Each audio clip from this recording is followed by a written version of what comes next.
ఆన్లైన్లో ఫిర్యాదు చేసుకోవాలని ప్రభుత్వం తెలిపింది. ఈ రోజు పోలీసు ఉన్నతాధికారులకు ముఖ్యమంత్రి చంద్రబాబు ఆదేశాలు ఇచ్చారు. ప్రతి అంశాన్ని క్షుణ్ణంగా దర్యాప్తు చేయాలని తెలిపారు. ఇన్వెస్టిగేషన్లో ఏం జరిగిందని కూలంకషంగా మెరిట్స్ ప్రకారం కేసు ఫైల్ అయిపోయింది. అండ్ ఈ మీడియా కథనాల్లో serious allegations against senior IPS officers వాళ్ళు కూడా డీజీ గారితో డిస్కస్ ఎందుకంటే సీనియర్ ఐపీఎస్ ఆఫీసర్ మీద అలిగేషన్స్ ఉన్నాయి కాబట్టి డీజీ గారితో చేసి ఎలా ముందుకు పోవాలి.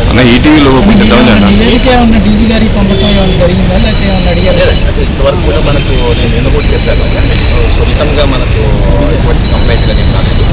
వేరే వరకు కూడా కేసు అండర్ ఇన్వెస్టిగేషన్ ఉంది కాబట్టి ఆ కేసుని క్షుణ్ణంగా ఇన్వెస్టిగేట్ చేయమని చెప్పడం జరిగింది.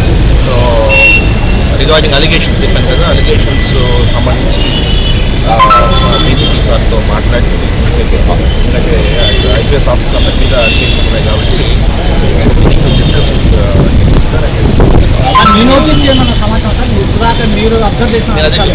ఇన్వెస్టిగేషన్లో ఉన్న కేసు పూర్వాపరాలు ఏదైతే ఉన్నాయో దాని మీద కేసు కొంత నచ్చింది. అండర్ ఇన్వెస్టిగేషన్లో ముందుగా కేసు కాబట్టి ఏం జరిగింది మరొకసారి క్షుణ్ణంగా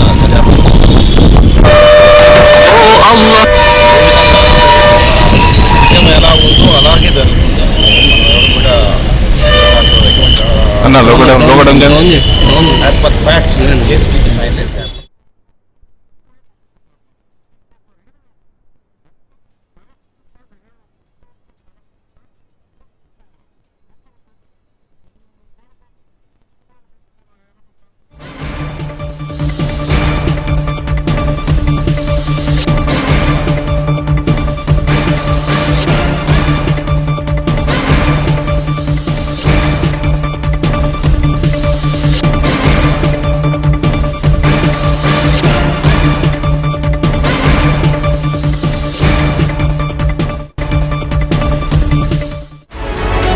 ఈ నత్వాని అనే అమ్మాయిని, సినీ నటిని ఇంత హింసించిన దుర్మార్గం చేసినందుకు సజ్జల్ని ఇంట్లో కూడబెట్టకుండా ఒక 6 నెలలు సివిల్ పనిష్మెంట్ ఇవ్వాలి, లేకపోతే ఇట్లాంటి వాళ్ళు మారరు. కేవలం చట్ట ప్రకారం శిక్షించాలి, చట్ట ప్రకారంగా ఎవిడెన్స్ కావాలి అనేసరికి చాలా టైం పడుతుంది, దానికి చాలా విషయాలు కావాలి. నైతికంగా నీకు తెలుసు, నువ్వు నీ ఆజ్ఞల మేరకే ఐపీఎస్లు ఇద్దరు ఈ దుర్మార్గం చేశారు. కాబట్టి ఇంట్లో ఒక స్త్రీగా మహిళలను రక్షించుకోవడానికి ఈరోజు ఈరోజు రాష్ట్రపతి గారు కూడా మహిళా రక్షణ కోసం గొంతెత్తి మాట్లాడారు. కలకత్తాలో జరిగిన ఒక సంఘటన మీద దేశంలో అనేక సంఘటనలు జరుగుతూ ఉన్నాయి. మహిళలు కొంత నిలదీస్తూ ఉంది వాళ్ళ హక్కుల కోసం. అలాంటి పరిస్థితుల్లో ఏంటిది, సజ్జల గారి శ్రీమతికి నేను విజ్ఞప్తి చేస్తా ఉన్నాను, అతను 6 నెలలు వరండాలో పండుకోబెట్టమని చెప్పండి సజ్జల్ని. ఆమె నిజంగా దైవభక్తి సంస్కారం ఆమె ఉంది కాబట్టి నేను ఆమెకు విజ్ఞప్తి చేస్తా ఉన్నాను. నేను సజ్జలు 6 నెలలు వరండాలో పెట్టి ఇంట్లో తిండి పెట్టబోకండి. ఆ సివిల్ పనిష్మెంట్ ఉంటేనే భవిష్యత్తులో ఇలాంటివి జరగకుండా ఉంటాయి. అదేవిధంగా ఐపీఎస్ ఆఫీసర్లు ఇద్దరు భార్యలు కూడా విజ్ఞప్తి చేస్తూ ఉన్నారు, ఇలాంటి దుర్మార్గంలో పాలు పంచుకున్నందుకు, చట్ట వ్యతిరేక కార్యక్రమం ఉన్నందుకు చట్ట ప్రకారం శిక్ష జరగాలని కాదు, ఇంట్లో మీకు తెలుసు, మీ ఆత్మకు తెలుసు ఏం జరిగింది ఇంట్లో. మీరు వెంటనే మీ భర్తలకి, ఐపీఎస్ ఇద్దరు భర్తలకి విజ్ఞప్తి చేస్తున్నాను, 6 నెలలు వరండాలో పండుకోబెట్టండి. వాళ్ళు ఇంట్లో రానివ్వకండి, అన్నం పెట్టబోకండి, బయట నిద్ర వస్తారు వాళ్ళు. అలాంటి పనిష్మెంట్ రాకపోతే మహిళలకు ఎట్లా రక్షణ ఉంటుంది? ఒక ఉన్నత స్థానాల్లో ఉన్నోళ్ళే మహిళల మీద ఇలాంటి అఘాయిత్యాలు చేస్తే ఇంకెవరు రక్షించాలనుకుంటున్నారు? ఆంధ్రప్రదేశ్ అంటే ఇంత భయపెట్టాలనా? ఇలాంటి దుర్మార్గాలు జరుగుతాయి ఆంధ్రప్రదేశ్లో. గత 5 ఏళ్ళు ఇంకెన్ని జరిగాయో, సజ్జల నాయకులతో ఎన్ని ఘోరాలు నేరాలు జరిగాయో ఒక్కొక్కటి బయటకు వస్తాయి త్వరలో. వైసీపీ అధినేత వైఎస్ జగన్ కు పార్టీ నేతలు షాకుల మీద షాకులు ఇస్తున్నారు. జగన్ కు అత్యంత సన్నిహితుడిగా ఉన్న రాజ్యసభ సభ్యుడు మాజీ మంత్రి మోపిదేవి వెంకటరమణారావు, మరో రాజ్యసభ సభ్యుడు బీద మస్తాన్ రావు తమ పదవికి పార్టీకి రాజీనామా చేశారు. ఏకకాలంలో అటు పదవికి ఇటు పార్టీకి రాజీనామా చేశారు.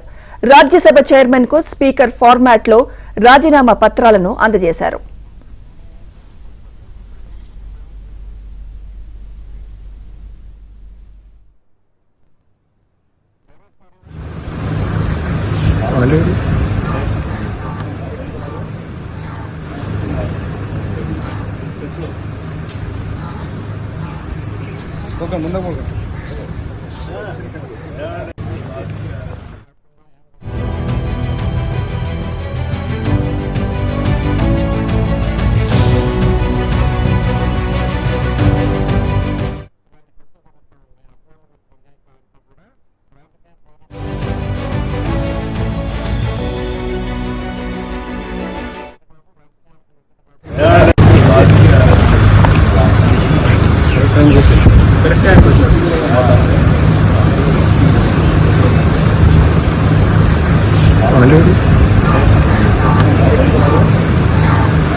ఈరోజు నేను బేగం మస్తాన్ రావుని సహచర రాజ్యసభ ఎంపీ గారైనటువంటి పెద్దలు శ్రీ మోపిదేవి వెంకటరమణ గారు ఇద్దరం కూడా మా రాజ్యసభ సభ్యత్వాలకి రాజీనామా సమర్పించి గౌరవ రాజ్యసభ చైర్మన్ గౌరవ ఉపరాష్ట్రపతి గారికి అందజేయడం జరిగింది.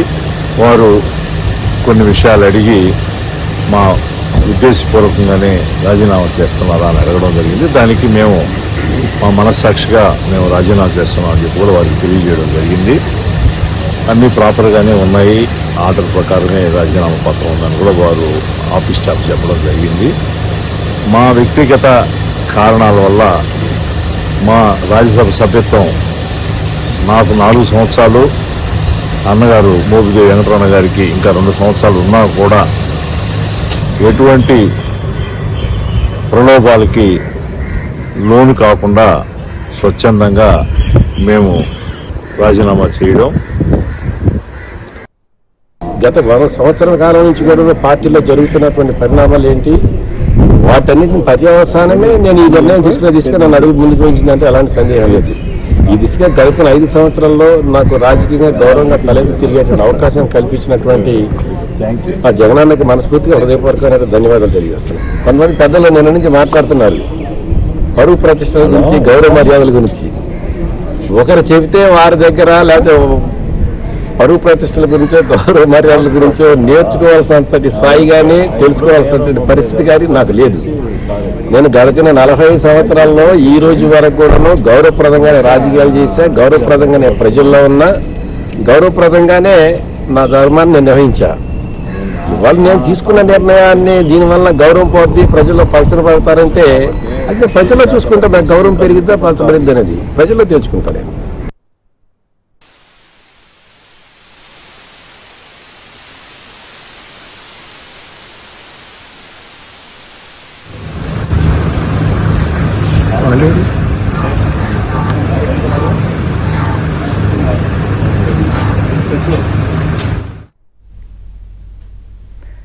మోపిదేవి బీదమస్తాన్ రావు బాటలోనే మరికొంతమంది వైసీపీ ఎంపీలు రాజీనామా చేసే యోచనలో ఉన్నారు.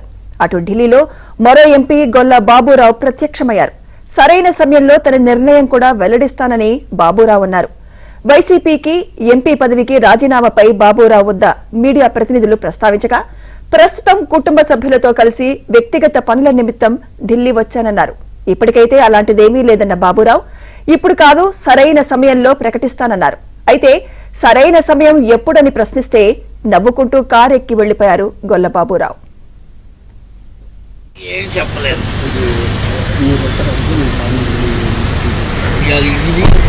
ఇది కూడా మేడం పాస్పోర్ట్ ఇంకా ఇప్పుడు ఇచ్చాను ఇచ్చాను. ఇదిగో దీంట్లో పాస్పోర్ట్ ఈ కమ్యూనికేషన్ డిపార్ట్మెంట్ దీంట్లో ఇచ్చారు కదా, ఈ డిపార్ట్మెంట్లో పిఎపి ఓకే ఇవన్నీ యాన్యువల్స్ ఓకే ఇవన్నీ ఇచ్చారు. ఓకే తీసుకుంటే మీరు ఇచ్చేటప్పుడు ఫోన్ చేస్తే మీరు